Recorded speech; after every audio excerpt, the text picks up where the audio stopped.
నమస్తే, welcome to our channel.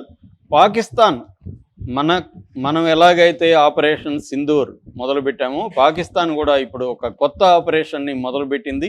అంటే Pakistan India మీద ఫుల్ ఫ్లెడ్జ్డ్ వార్కి తెరలేపినట్టుగా మనకి అర్థమవుతుంది. ఈ ఆపరేషన్ పేరేంటి, ఈ ఆపరేషన్లో భాగంగా పాకిస్తాన్ ఇప్పటివరకు ఏం చేసింది, ఏమి చేయబోతుంది, దీన్ని ఇండియా ఎలా ఎదుర్కొంటుంది, ఈ విషయాల గురించి మనం మాట్లాడుకుందాం. సో ఈ ఆపరేషన్ పేరు బునియాన్ ఉన్ మార్సూస్ అని వాళ్ళ మినిస్ట్రీ చెప్పింది. ఈ బునియాన్ ఉన్ మార్సోస్ అంటే అర్థం ఏంటి? ఇది వచ్చి ఒక అరబిక్ పదము. ఇది ఖురాన్లో సురాజ్ యాస్ ట్యాప్ అనే ఒక భాగంలో 61.4లో ఆ విభాగంలో ఉంది ఈ పదం. ఈ పదం వచ్చి అరబిక్ ఆరిజిన్. ఈ పదానికి అర్థం ఐరన్ వాల్ కావచ్చు, లేదా a solid structure made of molten lead అనే మీనింగ్ వస్తుంది. వాళ్ళ పత్రికలో దీనికి meaning disciplined, resilient, United force అని వాడుతున్నారు. సో అట్లాగే సాలిడ్ స్ట్రక్చర్ అని కూడా వాళ్ళు ఈ పదానికి అర్థాన్ని చెబుతున్నారు. ఏదేమైనా బునియాన్ ఉన్ మార్సూస్ అనే ఒక ఆపరేషన్ వాళ్ళు మొదలుపెట్టారు. ఈ ఆపరేషన్ ప్రకారం వాళ్ళకి కొన్ని గోల్స్ కూడా వాళ్ళు చెప్తున్నారు. ఆపరేషన్ లక్ష్యాలు ఏందని చెప్తున్నారంటే, వాళ్ళు చెప్పే ఇదేంటంటే ఇండియా వాళ్ళ మీద దాడి చేస్తుంది, అది కూడా అన్ఇన్వైటెడ్, అన్ప్రొవోక్డ్. అంటే మేమేమీ చేయలేదు, మేము అమాయకులం, మా మీద పహల్గామ్ అటాక్ని సాకు పెట్టుకొని మా మీద కావాలని ఒక యుద్ధ ఉన్మాదంతో మోడీ ప్రభుత్వం మా దేశం మీద అటాక్ మొదలుపెట్టింది. నిజానికి పహల్గామ్ మాకు ఏ సంబంధం లేదు, మేము దాని మీద ఇంటర్నేషనల్ విచారణకి, ఇన్వెస్టిగేషన్కి కూడా మేము కోఆపరేట్ చేస్తామని చెప్పాము. కానీ ఇండియా అది వినట్లేదు. ఆ టెర్రరిస్టులు మా దేశం నుంచి వెళ్ళారని, వాళ్ళకి మేము ట్రైనింగ్ ఇచ్చామని, వాళ్ళకి మాతో సంబంధం ఉందని ఇండియా దగ్గర ఎటువంటి ఆధారాలు లేవు, మాకు ఎటువంటి ఆధారాలు ఇవ్వలేదు సో అని చెప్పారు. దాంతో ఇంకా ఎక్స్ట్రాగా వెళ్ళి అసలు ఇండియానే అది చేయించిందని కూడా వాళ్ళు చెప్తున్నారు. సో ఈ విధంగా ఇండియా మాకు సంబంధం లేని ఒక ఇన్సిడెంట్ని సాకుగా తీసుకొని మా మీద అటాక్ చేసింది ఆపరేషన్ సింధూర్ పేరుతో. దీనికి మేము రిటాలియేషన్ చేశాము. రిటాలియేటర్గా మేము కొన్ని మిసైల్స్ని వాటిని ఇండియా మీద వేశాము. దానికి రిటాలియేటర్గా ఇండియా ఏం చేసిందంటే మా ఎయిర్ బేసుల్ని మూడింటిని, నుర్కాను, ముద్రిడ్డు, షార్కోట్, ఈ 3 ఎయిర్ బేసుల్ని ధ్వంసం చేసింది. దీనికి ఇప్పుడు మేము సమాధానం చెప్పాల్సి ఉంది అని వాళ్ళు అంటున్నారు. అంటే వాళ్ళు చెప్తున్నది ఏమంటే ఇది రిటాలియేటరీ యాక్షన్ అని చెప్తున్నారు తప్ప వాళ్ళు ఇండియా మీద అటాక్ చేస్తున్నామని వాళ్ళు చెప్పట్లేదు.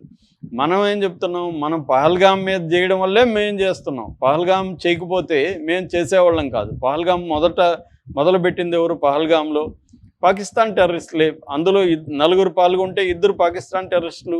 పైగా క్లియర్గా వాళ్ళు నువ్వు ముస్లిమా, హిందువా అని అడిగి మగవాళ్ళనే అటాక్ చేయడం, ఆడవాళ్ళు ఏడుస్తుంటే వెళ్ళి మోడీకి చెప్పని చెప్పడం, ఇదంతా క్లియర్గా పాకిస్తాన్ ప్రేరేపిత ఉగ్రవాదులు తప్ప ఇంకొకరు కాదు. ఎందుకంటే గతంలో కూడా మనం 26/11 2008లో ముంబై అటాక్స్ అప్పుడు కానీ, తర్వాత పఠాన్కోట్ మీద దాడులు జరిగినప్పుడు కానీ, పుల్వామా దాడులు జరిగినప్పుడు కానీ, మనం ఆ దాడుల్లో పాల్గొన్న టెర్రరిస్టులకు సంబంధించిన డాసియర్స్ అంటే ఇన్ఫర్మేషన్ ఉండే ఫైల్స్ వాళ్ళకి ఇచ్చాం మనం పాకిస్తాన్కి. దాని మీద ఇప్పటివరకు వాళ్ళు ఏం చర్యలు తీసుకోలేదు.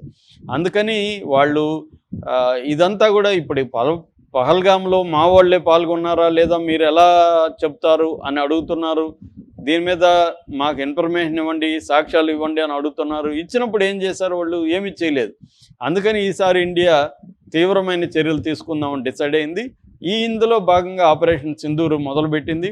అయితే పాకిస్తాన్ సైలెంట్గా ఉంటే సరిపోయేది, కానీ పాకిస్తాన్ కయ్యానికి కాలు దూవడం మొదలుపెట్టింది. ఇందులో భాగంగా ఇప్పుడు ఈ బునియాన్ ఉన్ మర్సూస్ అనే ఒక ఆపరేషన్ మొదలుపెట్టింది.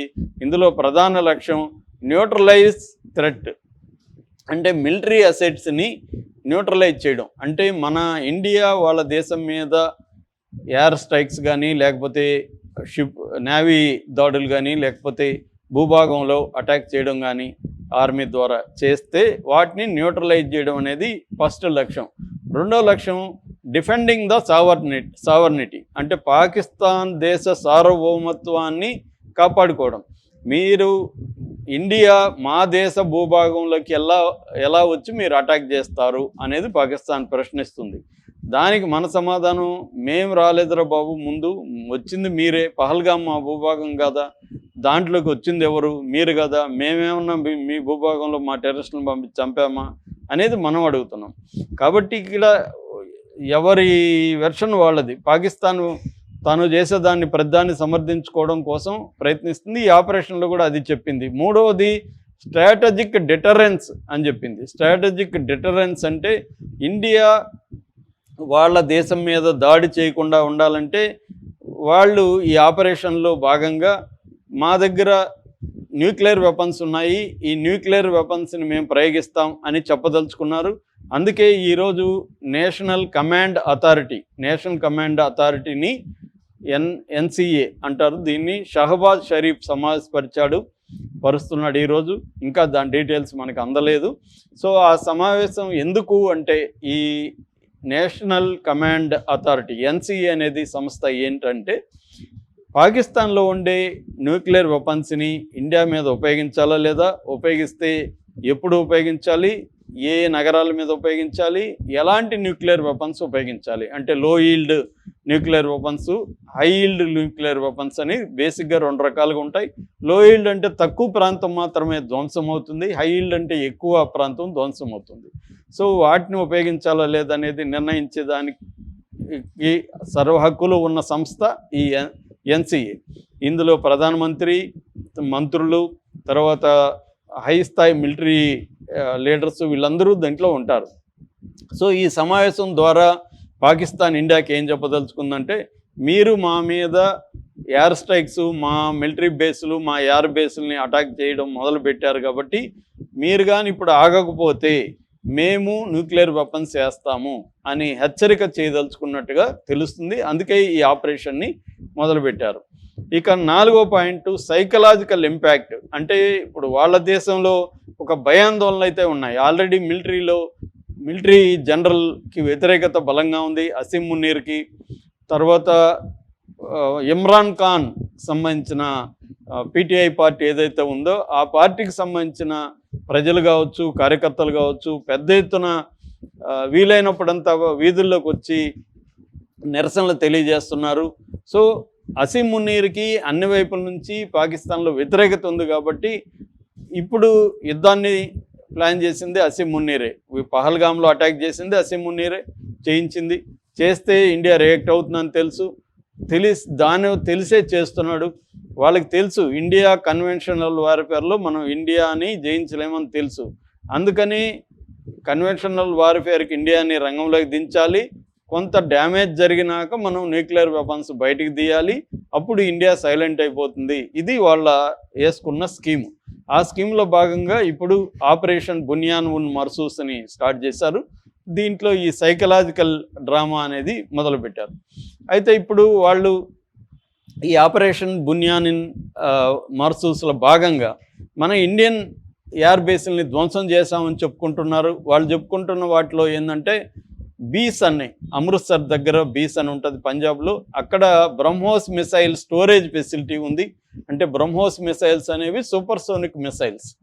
మనం వీటిని ఉపయోగించే అక్కడ ఎయిర్ బేస్లో వాళ్ళ 3 ఎయిర్ బేస్లను అటాక్ చేసాం.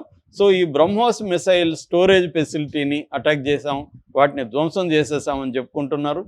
దాంతోపాటు ఉదంపూర్ ఎయిర్ బేసుల్లో వచ్చి Udhampur air base, Pathankot air base, Gujarat, Rajasthan, Ambala, Adampur ఈ ఎయిర్ బేసుల్ని మేము ధ్వంసం చేశామనేది వాళ్ళు ప్రకటించారు.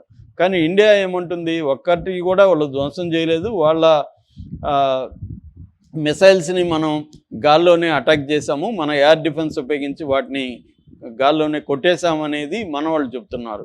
కానీ వాళ్ళు మేము లేదు, ఎయిర్ బేస్ని అటాక్ చేశాము అని వాళ్ళు చెప్పుకుంటున్నారు. దానికి సంబంధించి వాళ్ళు వీడియోలు కూడా వాళ్ళ పీటీవీ అంటారు, పాకిస్తాన్ టీవీ, ఆ ఛానల్లో వాళ్ళు చేశారు.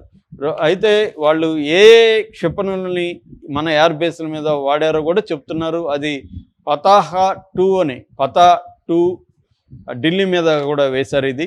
తర్వాత పతా-1, అబ్దాలీ-1, మిసిలిన్ ఇవన్నీ వేశారు. అట్లాగే వాటిని మన మిసైల్స్ని ఎదుర్కోవడానికి వాళ్ళ air defence system HQ-9 HQ-16 defence సిస్టమ్స్ని వాడామని వాళ్ళు చెప్తున్నారు.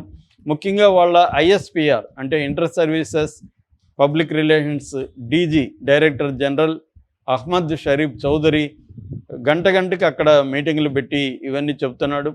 సో మేము ఇండియా ఎయిర్బేస్ని ప్రధానమైన ఎయిర్బేస్లను ధ్వంసం చేశామని వాళ్ళు చెప్పుకుంటున్నారు. దానికి సంబంధించి ఫేక్ వీడియోల్ని వాళ్ళు ప్రచారం చేసుకుంటున్నారు. ఇప్పుడు న్యూక్లియర్ థ్రెట్ని మన ముందు ఉంచుతున్నారు.